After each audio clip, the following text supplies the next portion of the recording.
Mga kakusina, ito na ang pinangat na gabi para sa ating kusina serye. Tara na at samahan niyo akong lutuin ang ating pinangat na gabi. Ani ay sinimulan ko ng gilingin yung mga sangkap na apalaman ko sa dahon ng gabi. May hipon, giniling na karne, at saka bingi. Yung nyog, hindi masyadong malambot at hindi rin masyadong matigas. Bingi ang tawag doon dito sa Marinduque. Pagkatapos nun ay pinagsama-sama ko na ang lahat ng sangkap. Dinagdag ko na rin yung giniling kong luya, sibuyas at bawang. At saka ang mga pampalasa tulad ng asin, paminta, kaunting seasoning, powder seasoning, at aking hinalo. Nang mahalo ko na ang lahat ng sangkap, ay sunod ko namang ibinuhos ang gata ng niyog.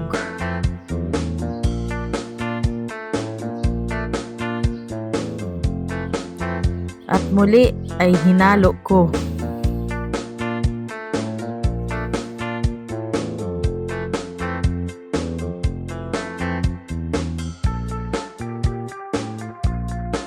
Mga kakusina, nagdagdag din ako dyan ng siling haba.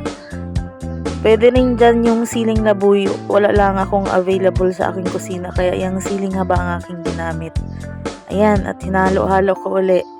Tapos, nagdagdag din ako dyan ng kaunting liquid seasoning. Pwede rin wala nung liquid seasoning. Yun lang yung nilagyan ko, sabi ko, para mas mabango. Sa pagbalot naman po ng ating palaman, ay gumamit ako dyan ng 3 peraso ng dahon ng gabi. So medyo tinatlo ko para hindi agad madaling mabutas kapag niluto mamaya. Tapos nilagay ko na yung aking palaman. Saka ko siya binalot ng paganyan. At para hindi naman siya bumuka mamaya kapag niluto, ayan ay aking tinalian ng sinulit.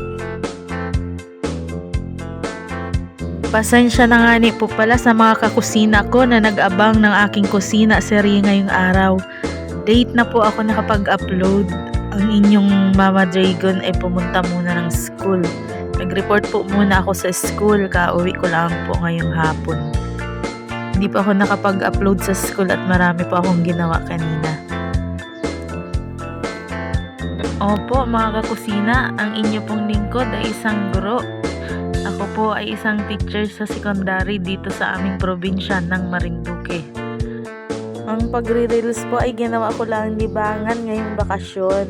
At dahil mapasukan na po ay di kailangan namang ang trabahuhin ko ay ang aking mga gawain sa school. Paghahanda para sa nalalapit na pasukan.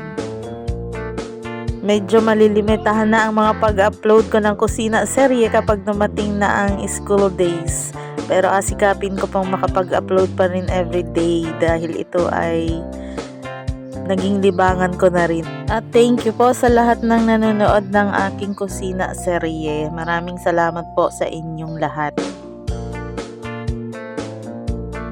Ito na po, nabalot ko ng lahat. Ang susunod niyan ay lutuin na po natin yan. So sinalansan ko na dyan sa kawali, sa ilalim yung mga binalot ko pong gabi na yan ay doon ko po nilagay yung mga tangkay ng gabi. Sinapin ko po sa ilalim. Yan. Pagkasalansan na ganyan ay alagyan na po natin yan ng gata. Alam nyo po mga kakusina, 4 na buong gata ng nyug ang ginamit ko dyan.